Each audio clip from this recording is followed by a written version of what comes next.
আলহামদুলিল্লাহ হামদাশ শাকিরিনাদ যাকিরিন ওয়া শুকরু লাহু শুকরাল হামিদিনাস সাজিদিন والصلاة والتسليم على أشرف الخلق وأحسن الخلق وأجمل الخلق محمد المصطفى المرسل إلى العالمين أما بعد فأعوذ بالله من الشيطان الرجيم بسم الله الرحمن الرحيم كلا إن الإنسان ليطغى أن رآه استغنى إن إلى ربك الرجعى أرأيت الذي ينهى عبدا إذا صلى أرأيت إن كان على الهدى أو أمر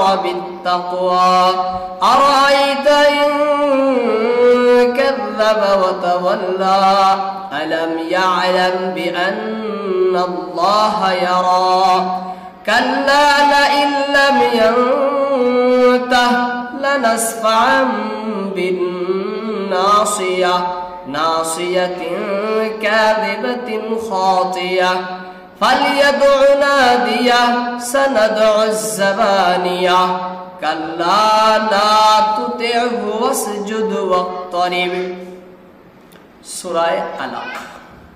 আমি গত শুক্রবারে আপনাদের সম্মুখে সূরা আলাকের শুরু 5টি আয়াতের ব্যাখ্যা করেছিলাম।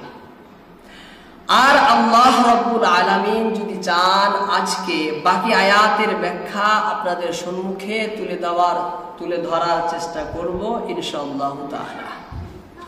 ওমা তৌফিকি ইল্লা বিল্লাহ। আমাদের নবী মুহাম্মদুর রাসূলুল্লাহ সাল্লাল্লাহু আলাইহি ওয়াসাল্লাম হীরা পর্বত গুহায় কিছুদিন ধ্যান মগ্ন অবস্থায় কাটাতেন। প্রিয় নবী সাল্লাল্লাহু আলাইহি সাল্লাম সৃষ্টি জগৎ থেকে, গোটা সৃষ্টি থেকে আন্তরিক সম্পর্ক ছিন্ন করে পরিপূর্ণভাবে নিমজ্জিত হয়ে থাকতেন হীরা পর্বতে। বিশেষ এক চিন্তায়, বিশেষ এক অন্বেষণে, বিশ্বজগতের নিয়ন্তা, বিশ্বজগতের সৃষ্টিকর্তার তল্লাশে, নিখিল সৃষ্টিকুলের মালিকের সন্ধানে তিনি তদ্গত নিমগ্ন বিভোর হয়ে থাকতেন সেই হীরা পর্বতের গুহায়। একক অদ্বিতীয় অনাদি অনন্ত অবশ্যম্ভাবী এক সত্তা, এক জাত, এক অস্তিত্বের তালাশে সন্ধানে দীর্ঘ সময় আল্লাহর নবী হীরা পর্বতের গুহায় আল্লাহর ধ্যানে, আল্লাহর ইবাদতে নিমগ্ন, ব্যস্ত, মশগুল হয়ে থাকতেন। এমত অবস্থায় মহান আল্লাহ রাব্বুল আলামিন আল্লাহর ফেরেশতা জিবরাইল আলাইহিস সালামের মাধ্যমে নবীর নিকটে ওহী পাঠান। নবীকে জানান, হে মুহাম্মদ, তুমি তো পূর্বে মুহাম্মদ ইবনে আব্দুল্লাহ ছিলে, আজ থেকে তুমি মুহাম্মদ ইবনে শুধু আব্দুল্লাহ নও, তুমি আজ থেকে মুহাম্মদ রাসূলুল্লাহ হয়ে গেছো। পূর্বে শুধু তুমি মুহাম্মদ ইবনে আব্দুল্লাহ ছিলে, কিন্তু আজ থেকে তুমি শুধু মুহাম্মদ ইবনে আব্দুল্লাহ না, মুহাম্মদ ইবনে আব্দুল্লাহ তো বটেই, তার সাথে সাথে তুমি এখন মুহাম্মদ রাসূলুল্লাহ, আল্লাহ রাসূল, আল্লাহর হাবিব। আল্লাহ আপনাকে নবুয়ত দান করেছেন, রিসালত দিয়েছেন। এবার আপনার কাজ, আপনার দায়িত্ব এই নবুয়ত রিসালতের কাজে লেগে যাওয়া। এই দাওয়াতি কাজে, এই নবুয়তি কাজে, এই নবুয়তি রিসালতি কাজের ভিতরে এবার আপনি ব্যস্ত হয়ে যান, এবার আপনি লেগে যান, এবার আপনি সেই দিকে ঝাঁপিয়ে নামুন। কারণ আপনার মুবারক হাতে আল্লাহ রাব্বুল আলামিন রিসালতের এবং নবুয়তের দায়িত্ব অর্পণ করে দিয়েছেন, ন্যস্ত করে দিয়েছেন, আপনাকে সঁপে দিয়েছেন, শপথ করেছেন। এবার আল্লাহর নবী যখন নবী হলেন, তাই আল্লাহর নবী আল্লাহর পক্ষ থেকে আসা নবুয়তি কাজে নিমগ্ন হয়ে গেলেন, বিভোর হয়ে গেলেন।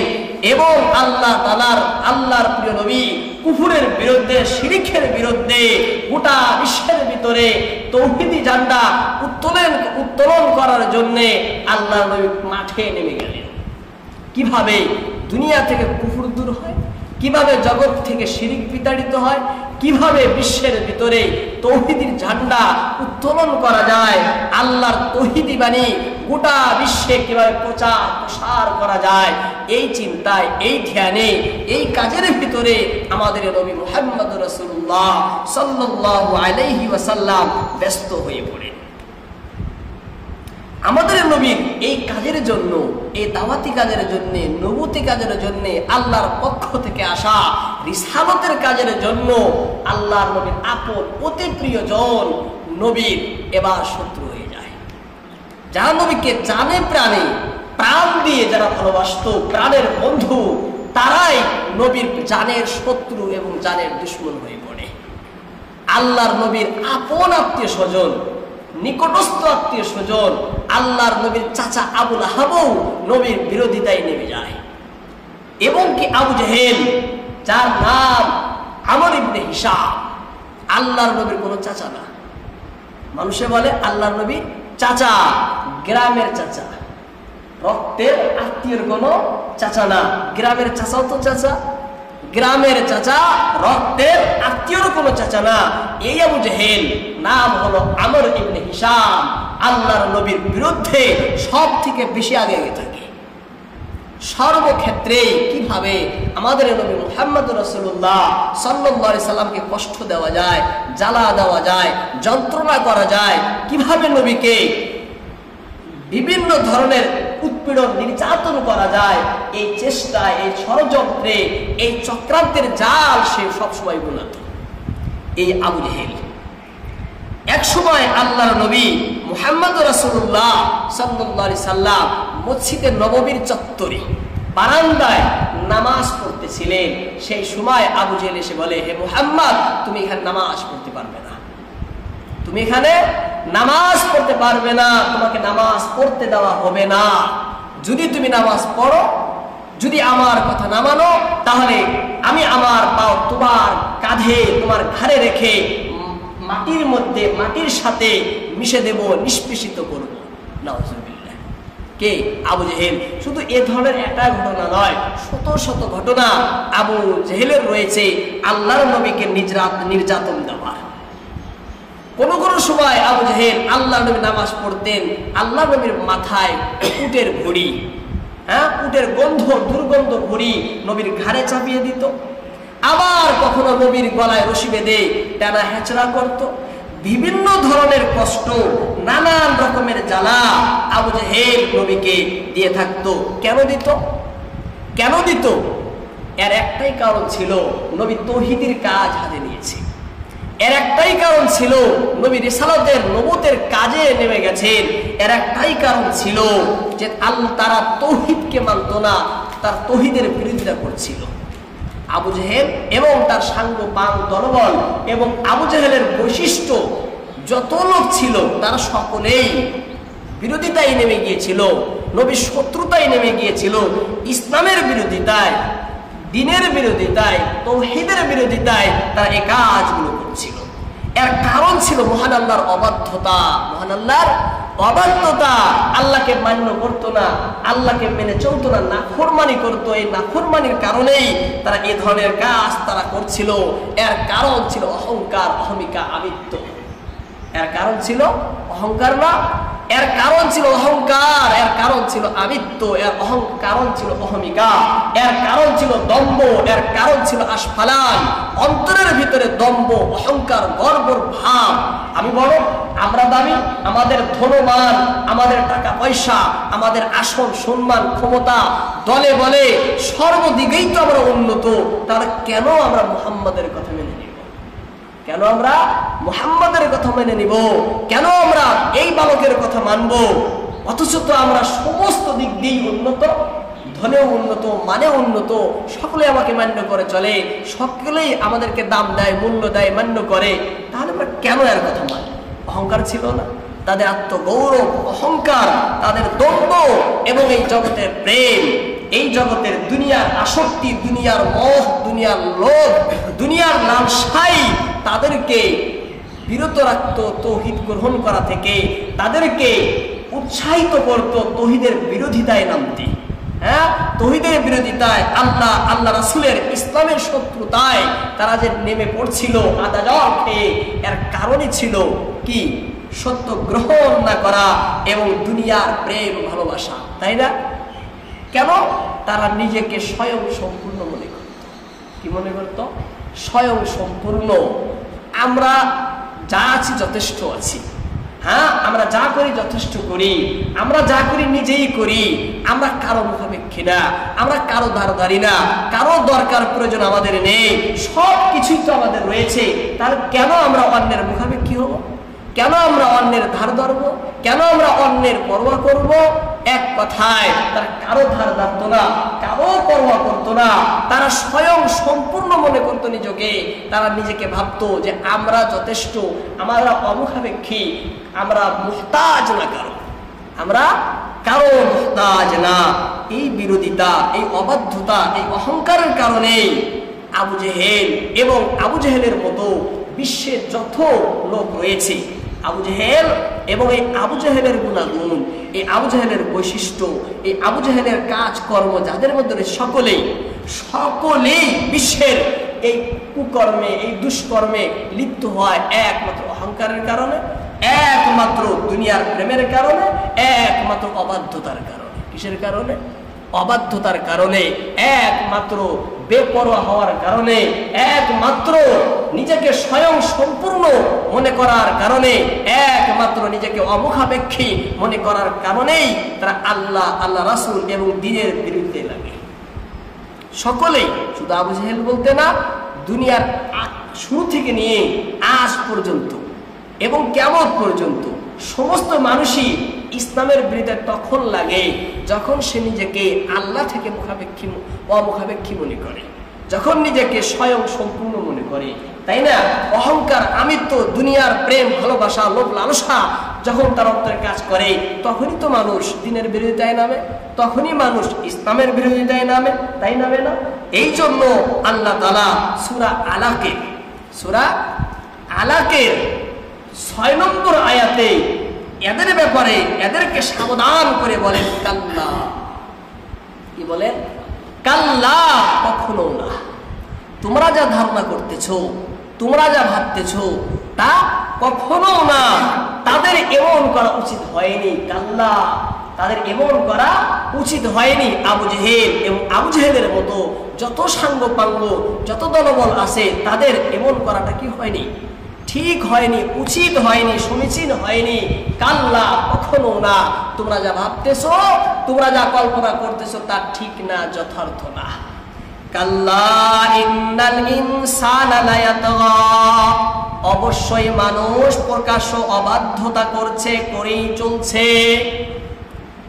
কাল্লা, নিশ্চয়, ইন্না, বেশক, আল ইনসানা, মানুষ, লায়াতগা, সীমা লঙ্ঘন করে চলছে।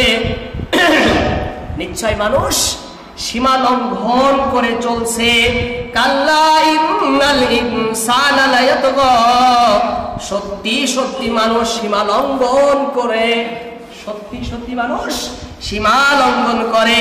কখনো না, অহংকার করো না, আমিত্ব অহমিকায় লিপ্ত হয়ে যেও না। আর অহংকারে আমিত্বই লিপ্ত হয়ে আল্লাহ রাসূল দ্বীনের বিরোধিতা করো না। নিশ্চয় মানুষ সীমা লঙ্ঘন করছে, ভালোভাবে বিরোধিতা করছে, প্রকাশ্যভাবে অবাধ্যতায় লিপ্ত হচ্ছে, প্রকাশ্যভাবে অবাধ্যতায় লিপ্ত হচ্ছে। কারা? মানুষ। আল্লাহ বলছেন বিশ্বের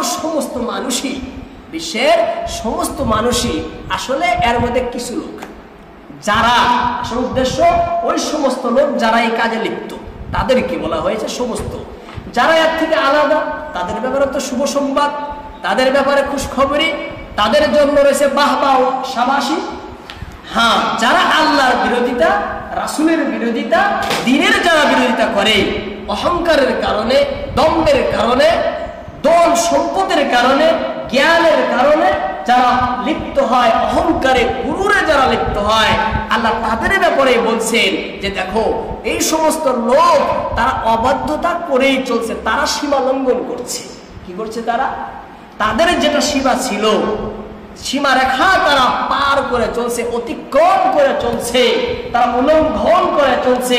তারা তাদের স্বীয় সীমারেখায় তারা থাকে না, তারা তাদের নিজস্ব সীমার মধ্যে তারা আবদ্ধ না থেকে তারা তার থেকে পার হয়ে চলে গেছে, তার থেকে পার হয়ে চলে গেছে। এখানে একটি কথা মনে রাখবেন, আল্লাহ পাক পবিত্র কোরআনের ভিতরে যে জায়গায় কাল্লা শব্দ এনেছে, পুরা কোরআনের ভিতরে যে জায়গায় কোন শব্দ এসেছে কাল্লা, এর অর্থ সেই সূরাটা মক্কায় নাজিল হয়েছে, মদিনায় না। কোথায় নাজিল হয়েছে? মক্কায়। মদিনায় সেই সূরাটা নাজিল হয়নি। যে কোনো সূরার ভিতরে দেখবেন কোন আয়াতের ভিতরে যদি কাল্লা এসেছে তাহলে মনে করতে হবে, ভাবতে হবে সূরা কোথায় নাজিল হয়েছে? মক্কাতে, মদিনায় না। কেন? এর রহস্য কি? শাহ আব্দুল আজিজ মুহাদ্দিসে দেহলভী রাহমাতুল্লাহ আলাইহি এর রহস্য বলে তাফসীরে আজিজের ভিতরে যে মক্কার ভিতরে কাফের ছিল, মুশরিক ছিল, আল্লাহর ঘোর শত্রু ছিল, আর তাদের সংখ্যাই ছিল সব থেকে বেশি, তারা সব থেকে অধিক ছিল, আর তারা আল্লাহর নবীর বিরোধিতায়, ইসলামের বিরোধিতায়, আল্লাহর বিরোধিতায় সর্বগে ছিল, অগ্রগণিতে ছিল, সবার আগে আগে ছিল, ছিল না? এই যে ছিল, এই জন্য আল্লাহ তাদেরকে ধমক দিয়েছেন, হুমকি ধমকি দিয়েছেন, তাদেরকে সতর্ক করেছেন, সাবধান করেছেন কাল্লা শব্দ দিয়ে।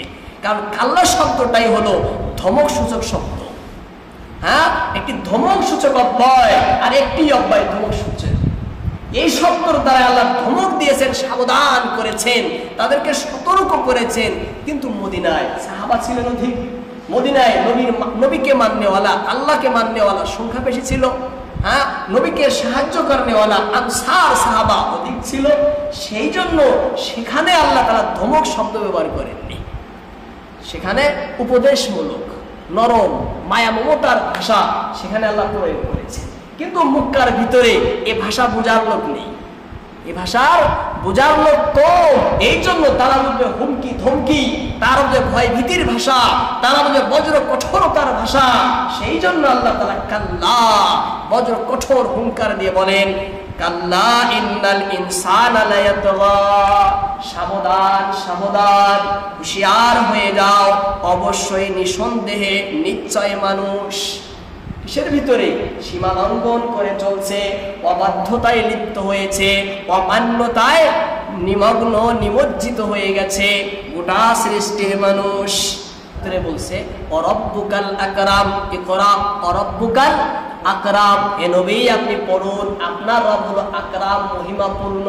বলছে না, আপনার রব মহিমাপূর্ণ, আকরাম অতি দয়াশীল, অতি দানশীল, অতি ক্ষমাশীল। আকরাম, তাহলে আল্লাহ পাক হলেন ক্ষমাশীল, আল্লাহ হলেন আকরাম, আল্লাহ হলেন দয়াবান। আল্লাহ দয়াবান, এর দ্বারা এটাও বোঝা যায় যে আল্লাহ পাক মানুষকে খুব দামি করে সৃষ্টি করেছে। কি করে সৃষ্টি করেছে? খুব দামি। আল্লাহর নিকটে সমস্ত মানুষই মহাদামি, অতি দামি। সমস্ত মানুষই আল্লাহর নিকটে কিন্তু মহাদামি, মহাশ্রেষ্ঠ, মহাদামি আল্লাহর নিকটে। তাহলে দামি হওয়ার টাকা যায়, দামি হওয়ার কারণে মানুষ তো এমন হওয়া দরকার ছিল যে সে কারো ভাবে কি হবে না, হ্যাঁ, সে কারো মুহতাজ হবে না। যদি কারো মুহতাজ হয় তাহলে নাউজুবিল্লাহ আল্লাহর সৃষ্টির ভিতরে আল্লাহর ফজল কর্মে কমতি রয়েছে, বোঝা যায়।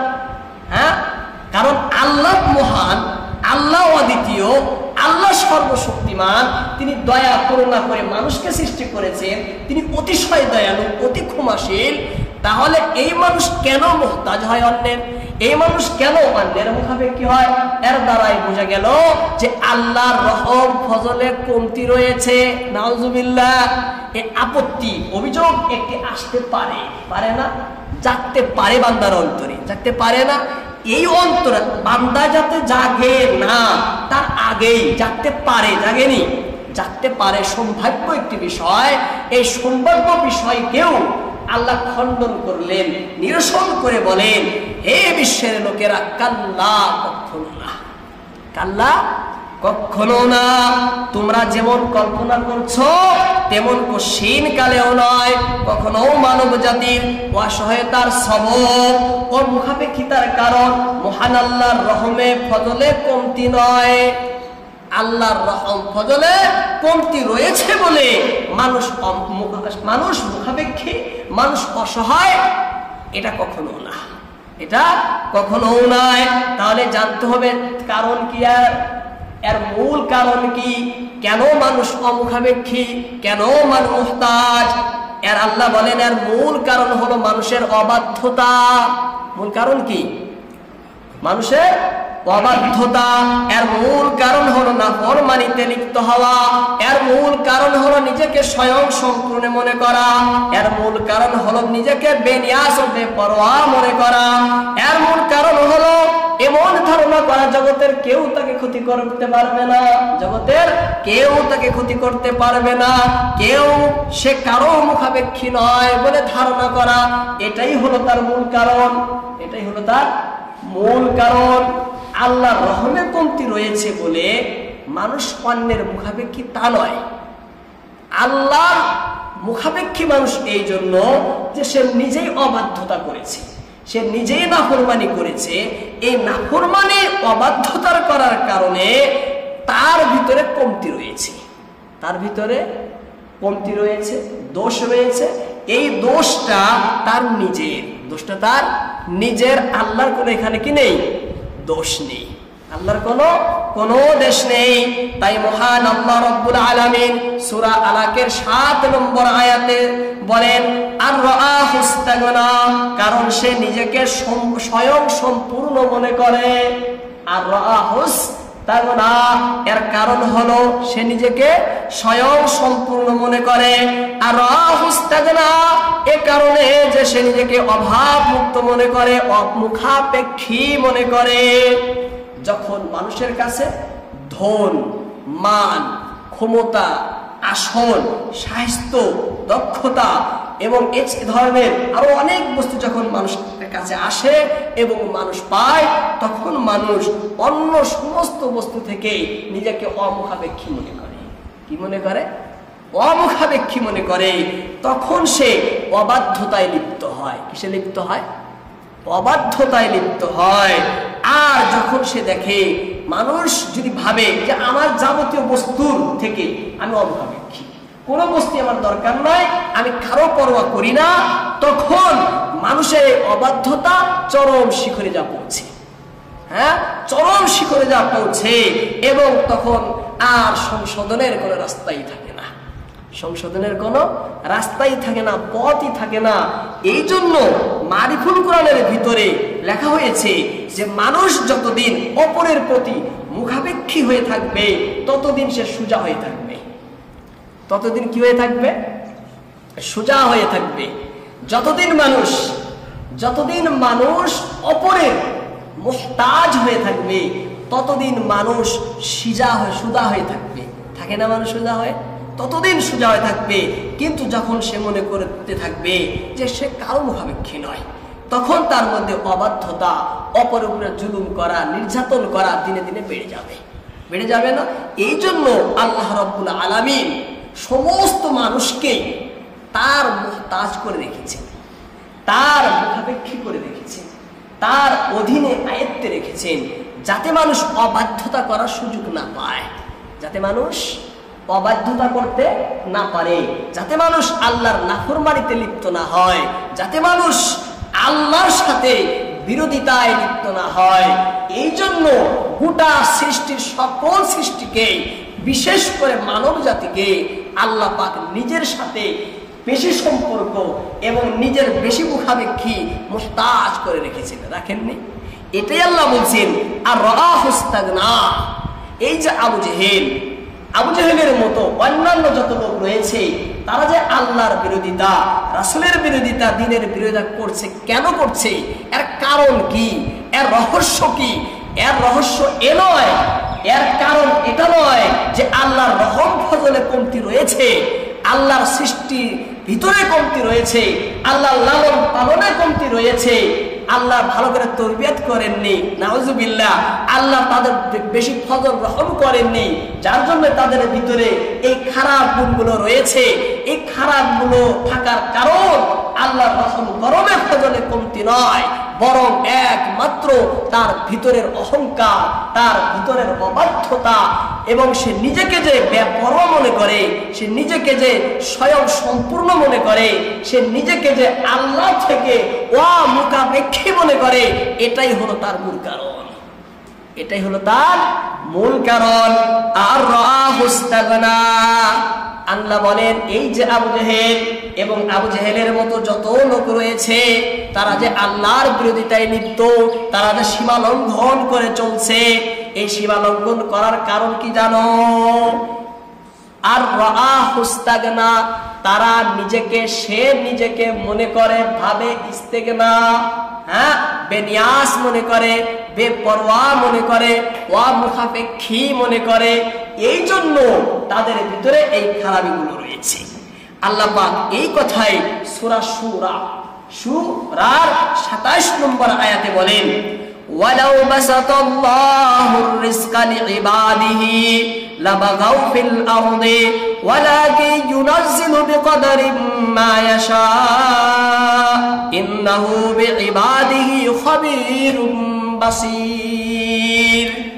আল্লাহ তাআলা বলেন, ওয়ালাউ, যদি, বাসাতাল্লাহু, আল্লাহ প্রশস্ত করে দিতেন, পর্যাপ্ত করে দিতেন, আর রিজকা, মানুষের রুজি রোজগার, লিইবাদিহি, বান্দার জন্য, আল্লাহ যদি বান্দার জন্য রুজি রোজগার প্রশস্ত করে দিতেন, পর্যাপ্ত করে দিতেন, লাবাগাউ ফিল আরদি, তাহলে মানুষ দুনিয়ার ভিতরে বিপর্যয় সৃষ্টি করত, মানুষ তাহলে জগতে বিপর্যয় সৃষ্টি করত, বিদ্রোহ সৃষ্টি করত।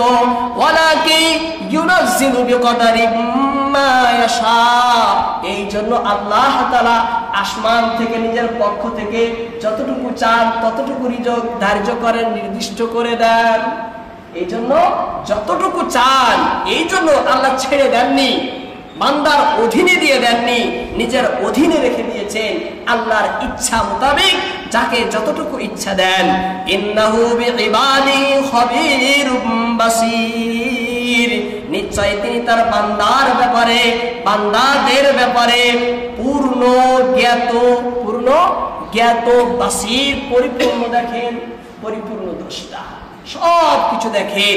এক কথায় আল্লাহ পাক বান্দাকে স্বাধীন ছেড়ে দেননি, এক কথায় আল্লাহ বান্দাকে স্বাধীন ছেড়ে দেননি, অমুখাপেক্ষী করে ছেড়ে দেননি, নিজের স্বাধীনে রেখে দিয়েছেন, নিজের আয়ত্তে রেখে দিয়েছেন, নিজের মুখাপেক্ষিত্বে রেখে দিয়েছেন, যাতে মানুষ আল্লাহর অবাধ্যতা না করে।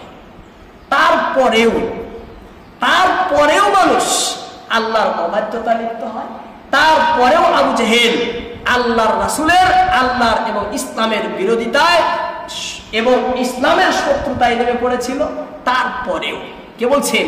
আল্লাহ তাআলা বলছেন, এই জন্য কেন তারপরেও নেমে যায়, এর পরেও কেন মানুষ বিরোধিতায় নামে, এর পরেও কেন মানুষ সীমা লঙ্ঘন করে, এর পরেও কেন মানুষ অবাধ্য করে, এর পরেও কেন মানুষ অমান্যতা করে চলে, এর কারণ কি?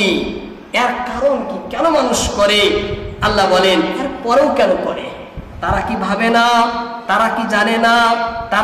তারা কি মনে করে তাদেরকে আল্লাহর কাছে আসতে হবে না? তারা কিভাবে তাদেরকে হিসাব দিতে হবে না? তারা কিভাবে তাদেরকে এসবের জন্য আল্লাহর কাঠগড়ায় দাঁড়াতে হবে না? এই কথাই আল্লাহ তাআলা সূরা আলাকের ৮ নম্বর আয়াতে বলেন, ইন্না ইলা রাব্বিকার রুজা, ইন্না ইলা রাব্বিকার রুজা, ইন্না নিশ্চয় অবশ্যই, ইলা রাব্বিকা আল্লাহর নিকটে, আর রুজা প্রত্যাবর্তন হবে। নিশ্চয় অবশ্যই তোমার প্রতিপালকের নিকটে ফিরে আসতে হবে, হ্যাঁ, প্রত্যাবর্তন করতে হবে সুনিশ্চিত, নিশ্চিত রূপে, নিঃসন্দেহ রূপে।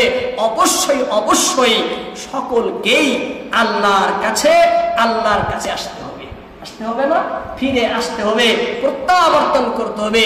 যখন আল্লাহর কাছে ফিরে আসতে হবে, তাহলে কেন বিরোধিতা করো? হ্যাঁ, তাহলে কেন ইসলামের বিরোধিতা করো? তার কেন সীমা লঙ্ঘন করে চলো? আর কেন আমার নবীর বিরোধিতা করো? আমার নবীকে কেন কষ্ট দাও? আমার নবীকে দারুণ নিদারুণ নির্মম কষ্ট আবু জাহেল ওরা দিত। তাই আল্লাহ তাআলা নবীকে সান্ত্বনা দিয়ে বলেন, হে আমার প্রিয় হাবিব, আপনার সাথে যারা শত্রুতায় ও বিরোধিতায় নিমগ্ন তাদের সকলকেই শেষ পর্যন্ত আমার কাছে ফিরে আসতে হবে। সকলকেই আমার কাছে ফিরে আসতে হবে। তখন তাদের এবং জারি জুরি নিঃশেষ হয়ে যাবে, খতম হয়ে যাবে তাদের দম্ভ অহংকার, শেষ হয়ে যাবে তাদের পাওয়ার ক্ষমতা। তখন সেই দিন আমার কাছে তাদের কোনো ক্ষমতা, তাদের কোনো দক্ষতা কাজ দেবে না। সেই জন্য হে আমার প্রিয় নবী, আপনি চিন্তা করবেন না, মনোক্ষুণ্ণ করবেন না। আবু জেহেল কি করে করুক, সে দিয়ে কর্মপাতি করে দিন।